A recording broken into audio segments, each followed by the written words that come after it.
అందరికీ హాయ్ అండి. ఇవాళ నేను కట్టుచారు ఎలా చేసుకోవాలో చూపించబోతున్నాను. సో ఈ వీడియోని మీరు చివరి దాకా చూసి నచ్చితే లైక్, షేర్ అండ్ సబ్స్క్రైబ్ చేసుకోండి.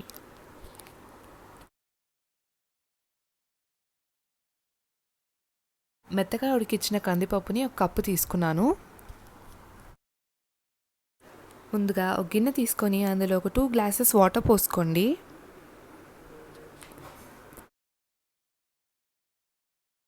ఇప్పుడు ఇందులో ఫస్ట్ చింతపండు వేసుకోండి.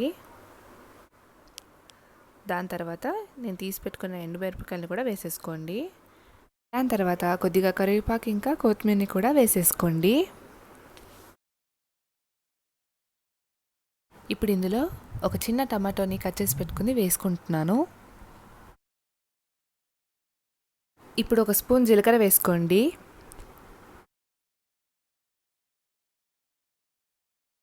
ఇక్కడ ఒక హాఫ్ టీ స్పూన్ పసుపు వేసుకుంటున్నాను. దీంట్లో మనం తీసి పెట్టుకున్న పప్పును కూడా వేసేసుకోండి. అండ్ కొద్దిగా వాటర్ యాడ్ చేసుకోండి.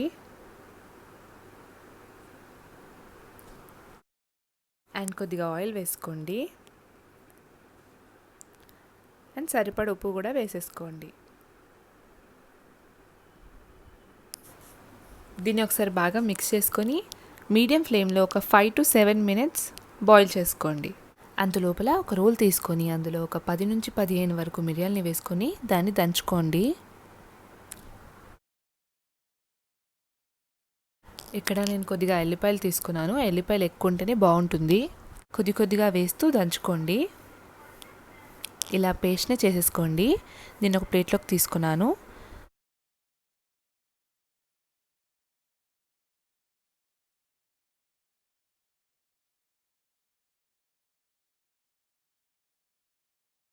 ఇలా బాయిల్ అయ్యేటప్పుడు స్టవ్ ఆఫ్ చేసేసుకోండి.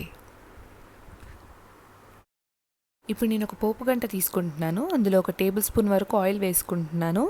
ఆయిల్ హీట్ అయిన తర్వాత అందులో మనం చేసి పెట్టుకున్న ఎల్లిపాయ ఇంకా మిరియాల పేస్ట్ని వేసేసుకొని ఫ్రై చేసుకోండి. ఇలా బ్రౌన్ కలర్ వచ్చేంత వరకుగా ఫ్రై చేసుకోండి. ఫ్రై చేసుకున్న తర్వాత ఈ పోపుని మనం చేసి పెట్టుకున్న చారులో వేసేసుకోండి. అంతే అండి, ఎంతో రుచికరమైన టేస్టీ అండ్ ఈజీ కట్టుచారు నిమిషాల్లో రెడీ చేసేసుకోవచ్చు. ఇది మీరు వేడివేడి అన్నంలో తింటే చాలా చాలా టేస్టీగా ఉంటుందండి. మీరు కూడా ఈ రెసిపీని ఒకసారి ట్రై చేసి నా కామెంట్ సెక్షన్లో కామెంట్ చేయండి. ఈ వీడియో కనుక మీకు నచ్చినట్టయితే please like, share and subscribe to our channel అమ్మ వంట రుచులు. అలాగే సబ్స్క్రైబ్ చేసుకోగానే పక్కనే ఉన్న బెల్ ఐకాన్ క్లిక్ చేసుకోండి. మేము వీడియో పెట్టగానే మీకు నోటిఫికేషన్ వచ్చేస్తుంది. Thank you.